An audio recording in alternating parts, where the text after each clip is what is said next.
Okay, so your LG dryer is flashing an FE or FP error code, the laundry's still wet, and yeah, your stress level is probably climbing right along with it. But here's the thing. That error code isn't what you think it is. It's actually a critical warning that you can probably solve yourself. So stick with me, and in the next few minutes, we're going to turn that blinking light from a major headache into a fixed dryer. So if you're staring at that FE or FP on your display right now, trust me, you are in exactly the right place. This is actually one of the most common issues people run into. And the good news? The fix is usually way simpler than you'd think. So let's just dive in and get this sorted out. Okay, first things first, we need to kind of reframe what's actually happening here. That FE or FP code, it doesn't mean your dryer is broken. It actually means your dryer's safety system is doing its job perfectly. It's basically shouting, hey, it's getting way too hot in here, and shutting itself down to, prevent a fire. So the main takeaway here is this is a warning, not a death sentence for your dryer. It's a cry for help. So here's our game plan. First, we'll cover the immediate safety stuff. Then we'll play detective and find the root cause. After that, we'll talk about the #1 culprit behind all this, figure out your repair options, and wrap it all up with some pro tips so you never have to deal with this again. Okay, first, and I mean most importantly, let's talk about safety. Before you even think about grabbing a tool, these next steps are totally non-negotiable. Seriously. All right, your absolute first move. Walk over to that dryer and unplug it from the wall, right now. If you have a gas model, you also need to find the gas supply valve and turn it off. And listen, whatever you do, fight that urge to just try and restart it. That's a huge fire risk. Just let it sit there and cool down for at least 30 minutes before we even think about touching it again. All right, so the dryer's cool, it's safe. Now it's time to put on our detective hats. See, we're not just looking for a broken part. That's easy. We're looking for the reason that part broke in the first place. That's the real mystery we need to solve. So your dryer has a few of these little thermal safety devices, kind of tucked away in key spots. You're going to want to look on the blower housing, on the heater housing if you have an electric model, the main exhaust duct, and on gas dryers, it's usually near the burner tube. Think of these as the witnesses we need to question. Okay, now this table here, this is basically our list of suspects. These little guys, the thermal fuse, the high-limit thermostat, these are the components that trigger those FE and FP codes. And what you need to know is that their normal state is closed. That means they should have what we call continuity, which on a multimeter reads as 0 ohms. Just think of it like a drawbridge that's supposed to be down, letting the traffic, the electricity, flow across. If that bridge is up or open, everything stops and the dryer shuts down. So, how do we actually test them to see if the bridge is up? Well, making sure that dryer is still unplugged, you just pop one of the wires off the component you want to test. Then you grab a multimeter, set it to ohms, that's the little horseshoe symbol, and touch one probe to each of the 2 terminals on the part. If the part is good, you'll see a number close to 0.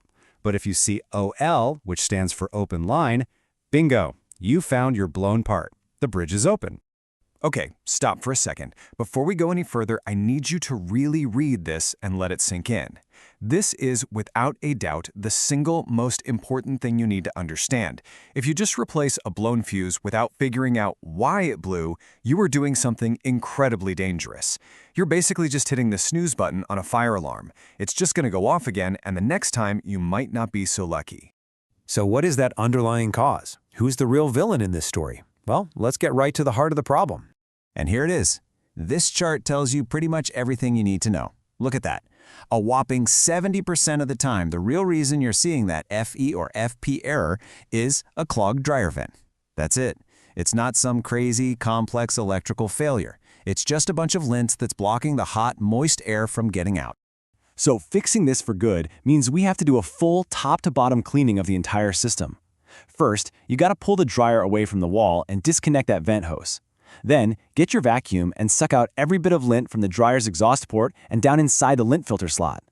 Next, and this is key, get one of those vent cleaning brush kits. They're super cheap. You need to clean out the entire length of that vent duct all the way to where it exits your house. And last but not least, go outside and make sure that little plastic flapper on the vent hood can move freely. Sometimes they get stuck with lint or debris. Okay, so at this point, you've found the real cause, that clogged vent, and you've probably found a blown fuse. Now comes the decision. Do you tackle this repair yourself, or is it time to call in a pro? All right, let's break it down. Going the DIY route can save you a ton of cash. I mean, the parts themselves are usually under $30. This is a great option if you're comfortable with a screwdriver and a little bit of patience. On the other hand, calling a professional is gonna cost you more, for sure. But it's fast, it's worry-free, and honestly, it's absolutely the right call if you're working on a gas dryer or if you're just not comfortable opening up the appliance yourself. Safety first, always. Okay, you've put in the new part, you've cleaned out that vent, you're not done yet. We have to run a few safety checks. First, run a cycle on air fluff or no heat. Go to the back of the dryer and feel for strong airflow. You want to make sure the air is actually moving. If that checks out, run a short 10-minute cycle on low heat. Go check that outside vent again. The air coming out should feel warm, but not like scorching hot. This is how you confirm that your repair actually worked and that the dryer is running safely again. So, you did it. You fixed the problem? That's awesome. Now, let's talk about how to make sure you never, ever have to do this again, because a little bit of prevention here goes a long way. Think of this schedule as your ultimate defense plan. Number 1, clean the lint filter. Not sometimes, after every single load. No exceptions.